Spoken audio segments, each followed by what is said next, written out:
How do you address that concern going forward as you come up to the 2024 election? You got to take a look at the other guy. He's about as old as I am, but he can't remember his wife's name. Maybe it's a little disconcerting that in your, 7 minutes on stage, you completely lose your train of thought and can't answer a simple question.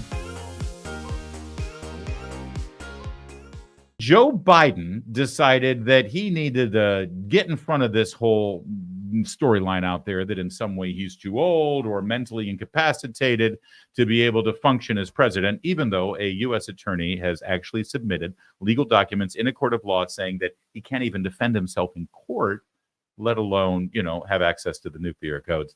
So he has to come up with ways to prove to the American people just how fit for office he is. So here's the latest. He appeared on a late night show. That's right.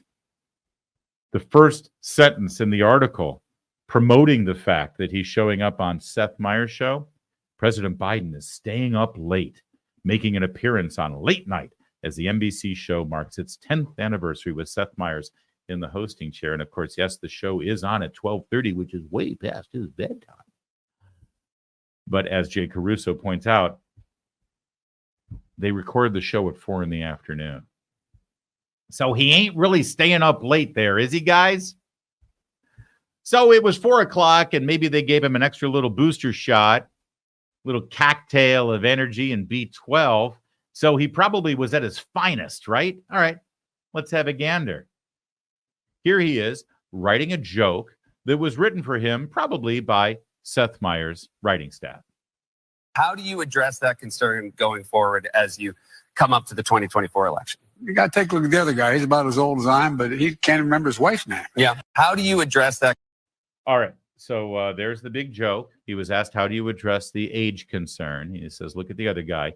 He can't even remember his wife's name, which got a laugh, right? Because I'm sure you saw this story floating around that Donald Trump mistook his wife and called her by the name Mercedes instead of Melania. You won't be surprised to learn that that is a lie. It didn't happen. So we know it's a lie, of course, because Joe Biden just repeated it. So it has to be a lie. But I was there at CPAC this weekend, and here's what you need to know. Matt Schlapp is the chairman of the American Conservative Union. He runs CPAC. You've probably seen him on television quite a bit. He's kind of a famous individual. His wife is Mercedes Schlapp. She's actually a dear friend of mine and co-hosts my morning show one day a week here in Washington, D.C. Everybody knows Mercedes Schlapp. Anyone with a brain and follows politics knows, because Mercedes Schlapp actually used to work in the Trump White House in the communications department, worked on the Trump campaign, has done a ton of media appearances. And so here he was at the CPAC conference, and this is what happened. My wife, our great first lady, she was a great friend. People loved her. Yeah, people love her. Oh, look at that. Wow. Mercedes, that's pretty good.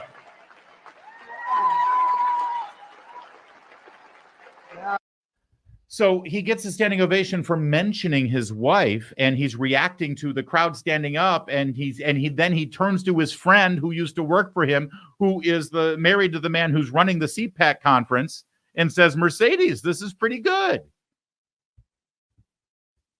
And the deceitful, let's just call them uneducated or uninformed reporters seized on that and said, he just called his wife Melania Mercedes. No, his wife wasn't even there. He wasn't referring to his wife. He was referring to Mercedes Schlapp, who was there for CPAC. And so what happens? Here's Joe Biden with his big zinger about Joe Biden's age on Seth Meyers. How do you address that concern going forward as you come up to the 2024 election? You got to take a look at the other guy. He's about as old as I am, but he can't remember his wife's name. Yeah. They're just despicable. They're just despicable, and they're always lying to you. Remember that. Everything they're saying is a lie. All right. And not to mention the fact that who's the one who can't remember his wife's name? Hello.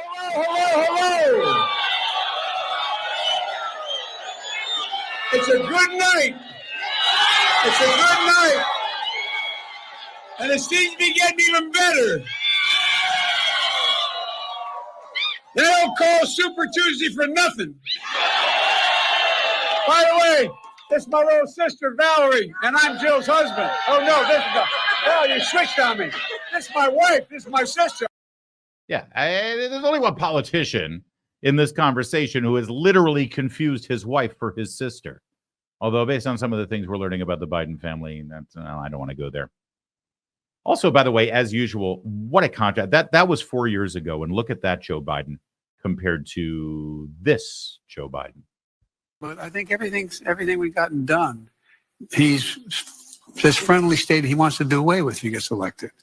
And I really think his views on where to take America are older than, anyway.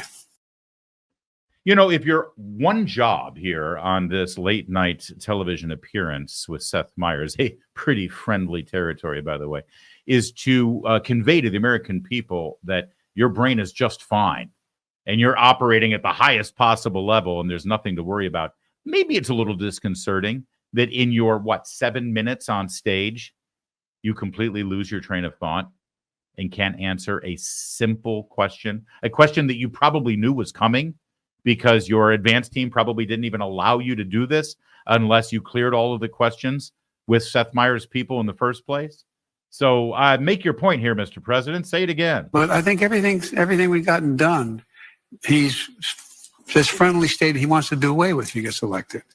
And I really think his views on where to take America are older than, anyway. Feel better now, America? Feel better? Glad he did this appearance, huh? Oh, there's more. How's your 2020 agenda going to look different? Excuse me, how's your 2024 agenda going to look different than 2020 is the question. What's your 2024 agenda? Because I feel like we live in such crazy times that is one of the things I feel we hear less about. Look, the 2020 agenda is to finish the job. There you go. Finish the job. So he's only halfway done. Everything that has happened in the last 3+ years under Joe Biden, he's going to really bring it home 4 years from now. Honestly, Trump should just run these clips for their own ad campaign. The late night comedy shows used to be comedy shows, and instead they've allowed themselves to become propaganda platforms for Joe Biden and anyone else on the left. If they really cared about comedy, then maybe they'd do a little bit of what this Italian show is doing with regard to Joe Biden and how they perceive the American president.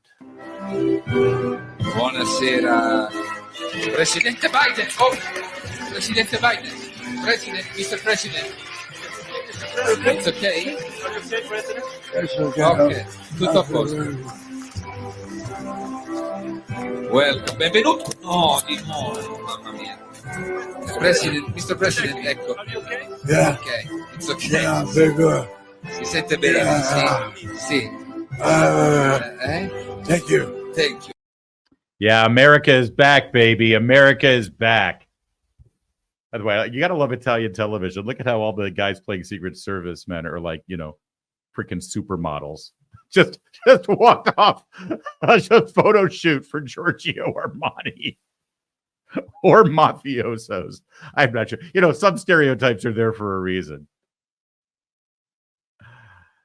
In the meantime, the real life Joe Biden wasn't much different than that.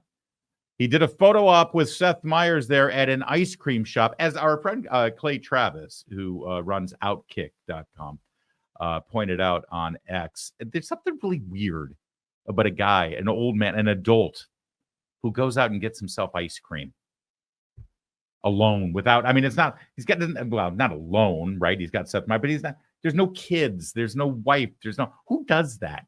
Hey guys, let's go get some ice cream. Okay. Awkward.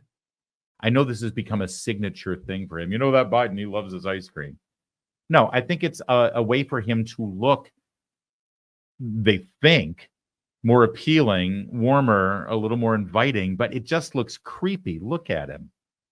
Look at him. And then he talks with his mouth full. And it's a way to distract reporters, I guess. This, by the way, Karine Jean-Pierre, they'll complain to her about the fact that he never gives press conferences, and she'll point to this. What do you want? You were able to shout a question at him while he got an ice cream cone. You're welcome.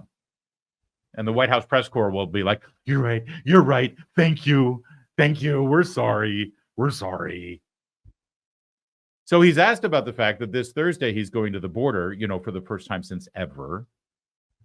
And at the same time, Donald Trump will be there. I've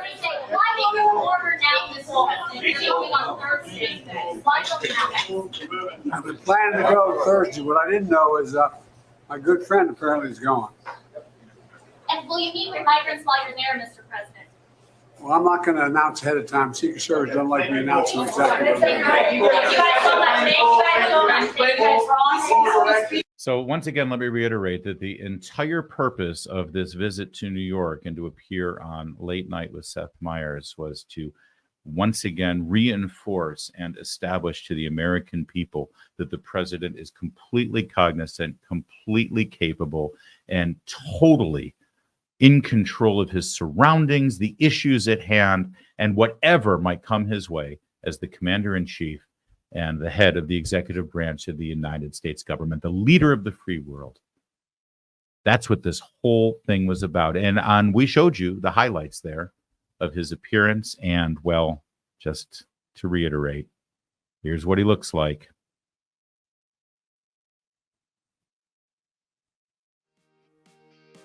Yeah, he's doing great. We're doing great. November can't come soon enough.